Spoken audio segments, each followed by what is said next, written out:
Parler de politique, et c'est pas encore les vacances pour les politiques. Marie Chantret, l'interview en toute franchise. Ce matin, vous recevez Clémence Guettet, députée La France Insoumise du Val-de-Marne. Bienvenue. Merci. Bonjour Clémence Guettet. Bonjour. Merci d'avoir accepté notre invitation. Réélue députée aux élections législatives, suite à ces élections législatives anticipées.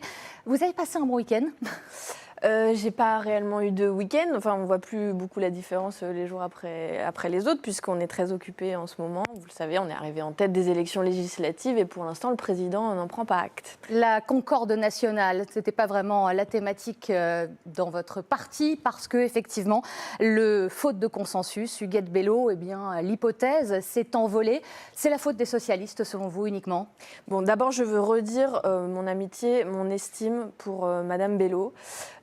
Qui s'est retirée hier matin. Elle a décliné l'offre, en effet. Elle a décliné l'offre avec hauteur et avec la même hauteur que celle qu'elle aurait pu mettre au service du pays tout entier. Et ça nous aurait fait à toutes et tous honneur, parce qu'Huguette Bello est une présidente de région, la région La Réunion, qu'elle s'est dirigée un exécutif, qu'elle est de tous les combats féministes, antiracistes depuis des dizaines d'années. Elle n'a pas voté pour le mariage pour tous. Ça a fait partie de l'argument de certains des opposants à son nom. Elle était absente au moment du vote. Elle a célébré le premier mariage gay à La Réunion. Elle a fait et organisé toutes les prides à La Réunion. Donc vraiment, c'est un mauvais procès. C'est des qualifications infamantes, en fait, qui ont tourné sur les réseaux sociaux, notamment ce week-end, et qui ne font pas honneur à celles et ceux qui les ont lancés contre Madame Bello, qui n'a jamais manqué à ce combat pour l'égalité. Voilà, je veux le dire. Elle a décliné l'offre, donc c'est une hypothèse qui n'existe plus. Vous m'aviez posé une question. Elle a décliné l'offre, et je redis que ça aurait été une excellente première ministre pour le gouvernement du nouveau Front populaire. Pourquoi ? Parce qu'elle aurait tenu sur un programme de rupture. Elle a décliné l'offre, notamment parce que le Parti socialiste oppose un blocage et que nous sommes dans cette situation où, grosso modo, nous constatons des vétos successifs de la part du Parti socialiste à toute candidature qui permettrait de tenir ce programme de rupture. Alors, cette ambition pour le nouveau Front populaire. Ce sera pour quand ? On a l'impression vraiment que ça n'aboutira jamais. Est-ce que vous vous donnez une deadline ? Alors, le problème, c'est que, si vous voulez, nous n'avons toujours pas compris, par exemple, pourquoi Mme Bello, aux yeux du Parti socialiste, n'était pas une bonne candidate. Le seul argument politique qui nous a été donné, c'est parce que ce serait plus acceptable pour le président Macron d'avoir un Premier ministre potentiel du nouveau Front populaire issu du Parti socialiste, et en l'occurrence de M. Olivier Faure, puisque cette unique candidature a été mise sur la table des négociations, alors que nous-mêmes avons avancé différents noms, différentes hypothèses. Mais pardon, si vous n'arrivez pas à vous mettre d'accord, qu'est-ce qui se passe ? Parce que là, on attend. La France attend et potentiellement le président de la République également attend un nom. Puisque vous réclamez que la gauche arrive au pouvoir et que le président de la République vous permette de former un gouvernement, mais allez-y. Tout à fait. Mais croyez-moi, nous serons prêts. Et pour l'instant, je ne voudrais pas qu'on inverse la charge accusatoire, parce que ce qui se passe aujourd'hui, c'est un blocage très net du président de la République, qui en fait est dans sa posture habituelle. C'est-à-dire que je vous rappelle quand même qu'on a été des millions à manifester pour les retraites. Il a fait réprimer ces manifestations. Il y a eu les gilets jaunes, il les a fait réprimer. Mais si on renverse la charge de la preuve, comme vous dites, il n'a personne à appeler, encore une fois. Il propose à qui, là ? Non, attendez. Il peut appeler n'importe quel chef de parti du nouveau Front populaire. En l'occurrence, M. Macron ne veut pas accepter le résultat des urnes. Et je le dis, je vais même beaucoup plus loin, il veut former une coalition alternative. Et pour ça, il nous a mis une échéance dans le paysage, qui est le 18 juillet, l'élection de la présidente de l'Assemblée nationale. Ou du président. Mais plus vous lui laissez de temps, plus il a le temps de mettre en place sa coalition, pardonnez-moi. Non, mais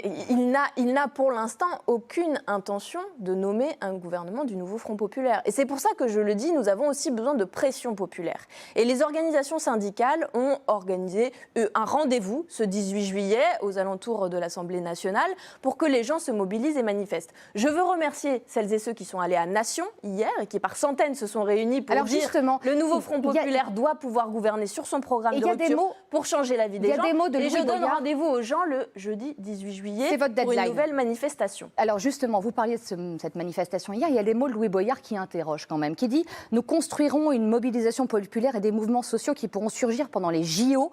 Je demande au président de rester raisonnable. Si une personnalité en dehors du NFP n'est pas nommé à Matignon. Est-ce que ces propos sont raisonnables, justement, de faire et de brandir cette menace? Madame, que voulez-vous quand nous constatons que le président s'enferme à ce point dans une dérive autoritaire, qu'il a dissous l'Assemblée nationale parce qu'il a été défait aux élections européennes, qu'il a été défait ensuite au premier tour des législatives, puis au second tour des législatives. Et que là, Madame Braun-Pivet, c'est ce qui se passe, hein, au nom de la Macronie, est en train de magouiller à la buvette de l'Assemblée nationale avec l'extrême droite contre l'avenir du peuple français. Elle a parlé de rumeurs nauséabondes, hein, elle a démenti ces rumeurs. D'accord, mais il y a aussi de la presse qui s'est fait écho, et vous le savez comme moi, de ces rendez-vous avec M. Sébastien Chenu, avec qui elle avait déjà magouillé en 2022 pour le faire élire vice-président de l'Assemblée nationale, ainsi qu'une autre députée du Rassemblement national, et pour elle-même être élue à la tête de l'Assemblée nationale. Mais avant d'en revenir à vous, est-ce que des élus du Rassemblement national qui comptabilisent près de 10 millions de voix madame, et des postes à l'Assemblée, c'est normal. Je veux le dire, je suis écœurée de ces magouilles qui se font dans le dos des Français, qui, on leur dit, il y a des élections, ils se déplacent en masse, ils font des records historiques de participation. Pour beaucoup de gens, ils se sont déplacés pour la première fois parce qu'ils refusaient que notre pays soit gouverné par l'extrême droite qui est raciste et qui a un projet de casse sociale. Ils se sont déplacés, ils jouent le jeu démocratique et en face, on a un président qui veut continuer de passer en force et Madame Braun-Pivet qui fait les basses manœuvres à l'Assemblée nationale en son nom. Voilà ce que je refuse. Revenons au nouveau Front populaire. Deadline donc le 18. Est-ce qu'il y a des noms, à nouveau, ce matin, que vous pouvez mettre sur la table? Le Parti socialiste a dit Martine Aubry, Najat Vallaud-Belkacem. Pourquoi pas? Vous dites OK? Là, vous revenez au premier, à la Première ministre. Moi, je vous parle de l'élection de la présidence de l'Assemblée nationale, puisque M. Macron a dit « J'appellerai, une fois que la présidence de l'Assemblée nationale aura été élue, le parti, la coalition qui correspondra à ça. » Toutes les personnes que vous venez de citer ne sont pas députées, donc ne pourront de toute façon pas être députés, président de l'Assemblée nationale. Et moi, ce que je demande, c'est que nous puissions avoir une discussion franche avec nos partenaires du nouveau Front populaire pour se mettre d'accord sur une candidature commune. Puisque là, il y a un enjeu que les gens doivent bien comprendre, c'est que de cette élection à l'Assemblée nationale va dépendre la suite. Donc il faut d'abord se mettre d'accord sur le nom du président de l'Assemblée nationale et ensuite un Premier ministre. Nous avons avancé les discussions. Je vous ai dit le blocage qu'il y a sur le Premier ou la Première ministre, en l'occurrence, comment la candidature de Mme Bello a été refusée par le Parti socialiste. Et là, pour la présidence de l'Assemblée nationale, est-ce que vous êtes d'accord ? Eh bien, pour l'instant, nous devons avoir une discussion pour présenter une candidature. Ça fait beaucoup de discussions quand même. C'est difficile d'imaginer une coalition où personne ne semble être d'accord.